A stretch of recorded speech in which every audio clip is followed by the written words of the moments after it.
On this edition of Rays All Access, we're taking you to the winter meetings, the annual gathering of all 30 major league teams and the place where baseball's hot stove starts to crackle.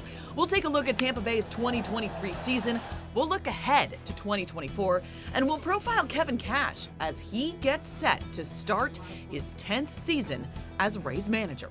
I'm fortunate to have a boss like Erik Neander and his group and his leadership. They've done a tremendous job. There's so many people throughout the organization that play such a large role in that probably go way more unnoticed than they should, but just so appreciative of everybody.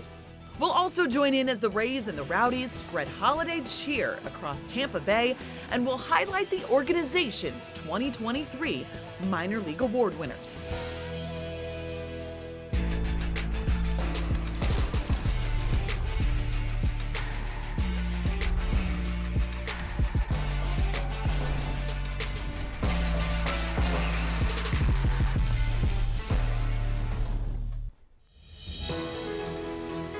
When it comes to the holidays, it doesn't get more festive than the Gaylord Opryland Resort in Nashville, Tennessee, home of this year's MLB Winter Meetings. Welcome to a very special edition of Rays All Access. I'm Tricia Whitaker. Over the next half hour, we've got a lot of ground to cover, so let's start with the big Rays news.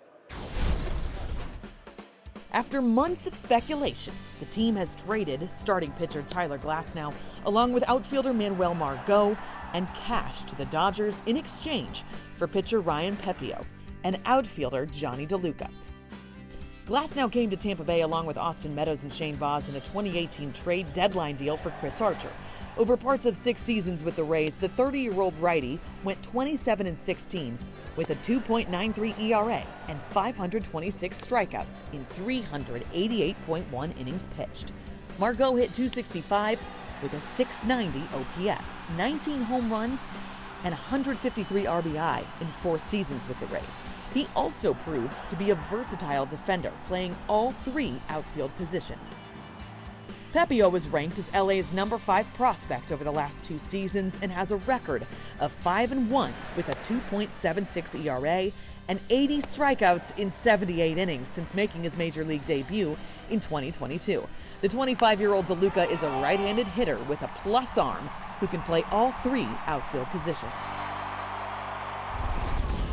We have more on next season's roster coming up, but before we do that, let's hear some final thoughts on 2023.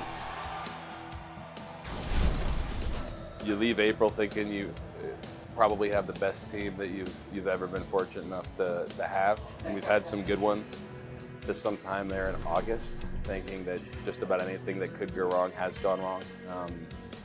A lot of adversity, I think, as much as certainly we've ever experienced. And I think at the end of the regular season, a lot of pride for getting to 99 wins, the second most in franchise history, with so much that our players and staff had to overcome. Really proud of the way that we performed. No doubt. The last 2 losses were really, they were tough. Maybe tougher than any other exit because it was a long season. It was a grind of a season. But the way that team kind of came together, stuck together throughout a lot of adversity, you really felt for them when it ended. But you cannot blame or fault a 99-win team. And I'm very proud to be a part of that. Zach Eflin, you knew what you were getting when you signed him. You guys went after him. You wanted him. But can it be overstated what he ended up meaning to that team? Yeah, look, I think we knew the pitcher we were getting if he remained healthy, which he did. We saw the performance. It was as consistent as maybe any pitcher, starting pitcher in baseball, day in and day out, start after start, just giving us a chance to win. What he did in the clubhouse was pretty invaluable. Having that veteran presence, coming off a Phillies team and a veteran group, and getting to the World Series a year before, I think it really provided some comfort and some leadership in our clubhouse, and it affected a lot of people, position player and pitchers. Zach is somebody that came over. He's provided a lot of stability, consistency for our group, and just the way that he pitched was incredible for us, logging innings, and just being a tremendous teammate. He kind of transitioned and evolved into a tremendous leader within the clubhouse, and had impacts beyond just the on-field performance. Winter meetings last year, you guys talked about adding offense. You didn't. You went with the guys you had. Those left-handed bats of Luke Raley and Josh Lowe. How rewarding was it to see that gamble pay off? Yeah, I mean, you're dead on. I mean, and we talked about it. I think Eric said at the press conference before the season started, he kind of put it on Josh. We needed Josh to be our big left-handed bat. Well, we got two big left-handed bats by Luke Raley and Josh Lowe. I don't think anybody could have forecasted that they were going to have that type of success from where they had come from, but both of them covering an 800 OPS, young players, and are going to get better. A lot of excitement around those two. That starting rotation, you know you have Eflin. You got Shane Baz back, healthy for the first time in a long time. Zach Littell, Aaron Savali, Taj Bradley. When you look at that group, what do you see? A group that is different from where we started last season. And then you think about Ras and Springs, ideally joining that group sometime over the course of next year. It's a different looking group than where we started, but a very capable group. And one that when you think about that unit, it's more than good enough to get us where we want to go.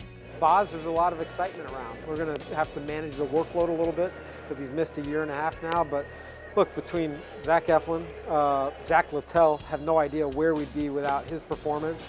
Him coming in, Aaron Savali, the transition to get traded is a big deal. Probably we don't put enough emphasis on that when it happens. He's going to have some more comfort. Taj Bradley, a guy that, sky's the limit. It's power stuff all over the board. He's only going to get better. And trust that Kyle will have all the right messages for a lot of these guys to help them kind of hit the ground running. The bullpen, you have such a good foundation with the guys that you have there. Pete Fairbanks, Sean Armstrong, Jason Adam, Colin Poche.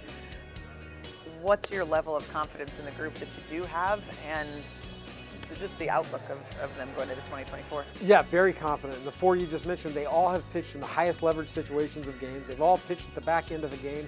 They've all pitched the ninth inning. To have four guys that have high leverage AL East, Yankee Stadium, Fenway Park, wherever it is, been there, done that, that matters. And they're all going to be back and they're all going to help us.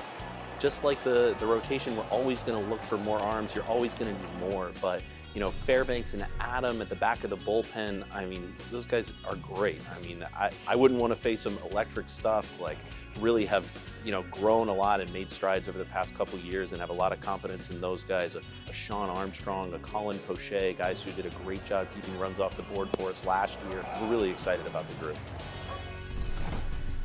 When we come back, we'll highlight some of the up-and-coming talent in the Rays minor league system, and we'll profile Kevin Cash as he gets set to begin his 10th season as Rays manager.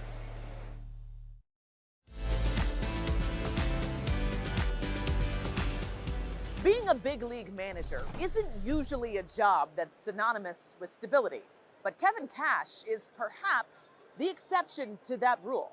The 2024 season will be Cash's 10th year at the helm of his hometown team. And making the postseason 5 years in a row certainly doesn't hurt, but the key to his longevity goes much deeper than that. I'm fortunate to have a boss like Eric Neander and his group and his leadership. They've done a tremendous job, whether it's acquiring players via trade, signing them free agent, or just drafting and develop. There are so many people throughout the organization that play such a large role in that probably go way more unnoticed than they should, but just so appreciative of everybody. When we hired him, he was inexperienced, but there were these core traits that we identified. The authenticity, the energy, the consistency, the ability to connect and relate to just about anybody, somehow, some way. He needed a lot of reps on the job, but you thought that his potential was unlimited because of these basic attributes, this rare blend of strength and humility that few have the way that he has. We thought, it's pretty clear to see he'd grow into something special, and it's safe to say that he certainly has, while maintaining those very core attributes that were identified long ago and many, many wins ago. Kevin is central to our success. I mean, just a awesome human, and one of the things that makes us good is our ability to create an environment where players can come in, be themselves, be their best version of themselves, and that's something that Kevin certainly excels at. His managerial style is he's an elite communicator. You know, very biased because I worked for him and still live in the area, but I think, you know, he's one of, if not the best manager in baseball, and I think that's been proven over the last couple of years. So it does not surprise me with the sustained success that the Rays have had, because Kevin knows how to lead people. The fact that he's more caught up in good than famous, so being a good player is more important than us a famous player, which in turn a lot of times costs more money. But he's driven by talent, and the fact whether the talent's at the back of their career or they're very young and inexperienced, he's not afraid to write their name in the lineup. You need to be strong to lead a major league clubhouse. You need to be okay owning your missteps. We all have them, and in that position, with that kind of spotlight on you, that kind of attention on you, he does that as well as anyone I've ever seen. And that fits in really well with the way we operate. We're always trying to get better. We are imperfect, but ever growing, and he is as much emblematic of that as anyone. With all the positive things that the team has done, and you know, all of his accomplishments, I think it's a perfect fit, and I don't foresee that changing anytime soon. I think he loves where he's at. I get to work with a lot of good people. I get to work with a lot of really great players, and enjoy the job right now as much as I did 10 years ago. What specifically have you enjoyed the most through those 10 years? Winning. We need to win a little bit more in the month of October and into November, but winning. The last 5 years have been really special to be a part of. Part of Cash's success can be linked to the Rays' ability to continually develop players throughout their minor league system. When you bring those players to the organization, you have to surround them with people that care about them as players first. And we have a wonderful player development staff that puts in a lot of man hours behind the scenes that most people don't get to see. They see the finished product when they rise up the levels and make it to the big leagues. But just a lot of people that put in a lot of sweat equity just to try to get those players a little bit better each day that will allow them to have success when they eventually do get to St. Pete. One of those highly touted prospects has already made his debut in a Rays uniform. Tampa Bay's minor league player of the year, Junior Caminero, went straight from Double-A Montgomery to the big club in September. He's a versatile infielder who can play short and third. Cammy, as he's called, led all Rays minor leaguers in average, on-base, and slugging percentage, as well as OPS. The award for Minor League Pitcher of the Year goes to Yaniel Curet, who went 8-1 with a 2.94 ERA and 144 strikeouts at Charleston and Bowling Green. I think what was most impressive to us this year was his ability to become more of a pitcher, to compete in the zone a little bit more, to develop his secondary pitches, and not just become the thrower that obviously it's a special arm talent. So being able to be a little bit more diverse with his arsenal and challenge guys in different ways allowed him to really flourish in the system this year.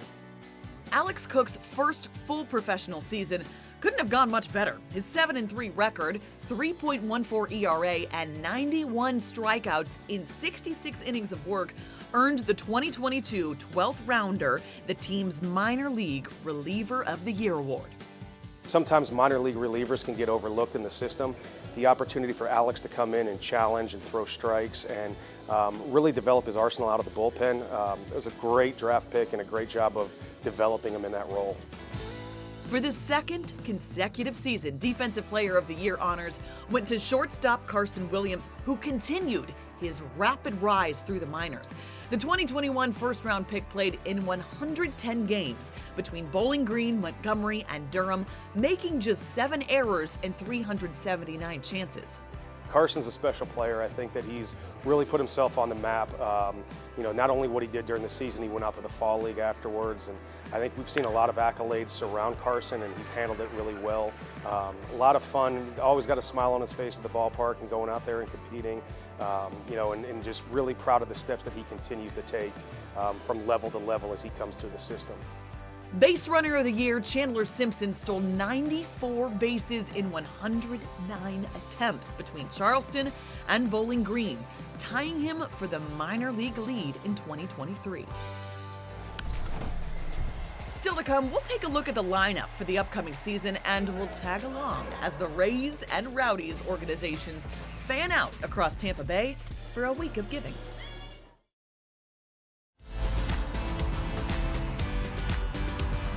If there's one thing predictable about Kevin Cash's lineup, it's that it's sure to be different than the day before. With that being said, positional flexibility will once again be a key for the Rays in 2024.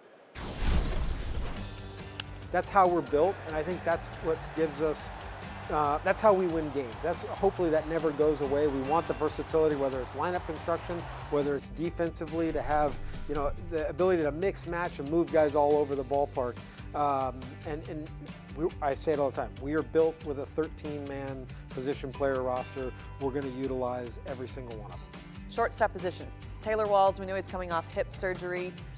His ability to be ready by the time the season rolls around, you had Basabe up there, but how do you see that shaking out?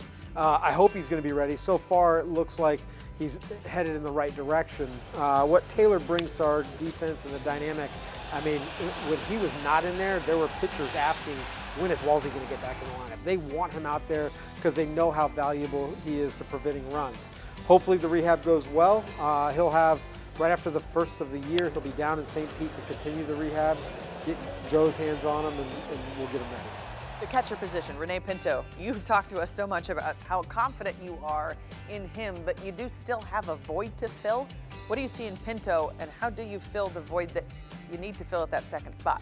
When you see veteran pitchers coming to, whether it was myself or to Kyle or Jorge Moncada, our bullpen coach, and raving about Rene and how much he cared, the work that he put in, and pitchers are smart. They want catchers that can make their pitches look like strikes, and Rene does a tremendous job in that. It's a hard position to fill. We're gonna stay at it. We do have the benefit of a little bit of time here to address it, but we certainly are going to need to do so. But I will say Alex Jackson's someone else that we brought back at a minor league deal, acquired him at the deadline. I believe he's somebody that should and could be a part of that mix as we go, but two's never enough either. Yandy Diaz, we have asked about him so many times, but for good reason. Are you running out of adjectives to describe what he means to this group? Well, offensively, he was kind of everything. He was our power, he was our tone setter, he was a guy that could go up and give the best at bat against the toughest reliever or the best starting pitcher in baseball. And he finished the season winning a batting title and getting MVP votes. If he comes anything close to that going into 2024, we'll be all right. He's someone that what he did last year, obviously even before last year, he was a successful player, a good player for us, but we always felt over the years that there was the capability inside him to do what he did last year, and we think he's going to have another great season for us again in 2024. The Week of Giving has become a tradition for the Tampa Bay Rays and Rowdies as both organizations do their part to spread some holiday joy. On day one, Rays and Rowdies front office staff volunteered at the Metropolitan Ministries Tampa residential campus, helping in the kitchen, receiving donations, and supporting teachers at the Promised Land Child Care Center. Metropolitan Ministries provides a variety of services to the homeless and those at risk of becoming homeless. On day two, in partnership with Univision, toys from the annual Rays and Rowdies front office toy drive were delivered to Hispanic Service Council. Kids from about 50 families were on hand to pick out a toy and enjoy some dinner. The Week of Giving provides our staff the opportunity to give back in meaningful ways, whether it be through volunteering or, like today, going out and purchasing toys. Our staff collected 300 toys. We love these types of events. It's so great to get out in the community and go to where the people are, meeting people where they're at. Charlotte High School in Punta Gorda was the beneficiary on day three as equipment was donated in partnership with Good Sports. The Rays and Rowdies combined to give $30,000 worth of gear to the baseball, softball, and soccer teams. And on day four, Bayfront Health and Operation Military Matters joined both clubs to put together care packages for military members serving overseas this holiday season. The Rays and Rowdies welcomed Family Support Services of Pasco and Pinellas counties to Tropicana Field on day five, where 18 families took part in an adoption finalization ceremony, followed by a tour of Enchant, the world's largest Christmas light maze and village. And throughout the Week of Giving, various departments from both teams volunteered with Feeding Tampa Bay and their Trinity Cafe locations. Front office staff helped out in the kitchen and serving up meals covering 8 shifts over the 5 days at both Pinellas and Hillsborough locations. When we return, some final news and notes from Nashville.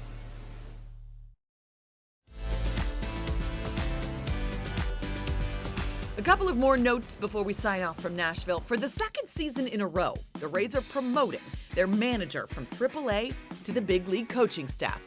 Michael Johns will take over as first base coach for an organization that he knows well. The 48-year-old has worked as a coach, manager, and field coordinator in the Rays system since 2008.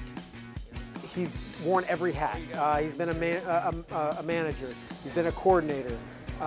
And he's a Ray. He's a Tampa Bay Ray. And anytime we get to promote from within, and it's a good feeling. I mean, I think that's what keeps a lot of people in this organization very happy and very motivated for those opportunities. And on the awards front, Rays Special Assistant to the President and GM, Bobby Heck, was named East Coast Scout of the Year. It's probably the highest recognition you can have for someone that works in my space. I mean, to be honored by your peer group, because they vote on it, and you actually compete against them as well. So the respect factor of that is probably something that's unparalleled in what we do. The player evaluation track record speaks to itself, and then with the Rays, you know, every bit of success we've had across the board, he's had his hands in it. You know, it's the player evaluations, but it's the quality of him as a teammate, the mentorship, the going anywhere at any given time for any need that we've had, nothing been below him. And you know, the ways he's helped us, it's across the board. And I'd be remiss not to also speak to the ways that he's helped me and how beneficial he's been to the way I see the game, think about the game, and hopefully I've given a little bit back to him as well. That'll do it from the winter meetings here in Nashville. Thanks for joining us for this very special edition of Rays All Access. Be sure to stay tuned to Valley Sports Sun throughout the entire offseason for all your Rays news as we get set for opening day 2024.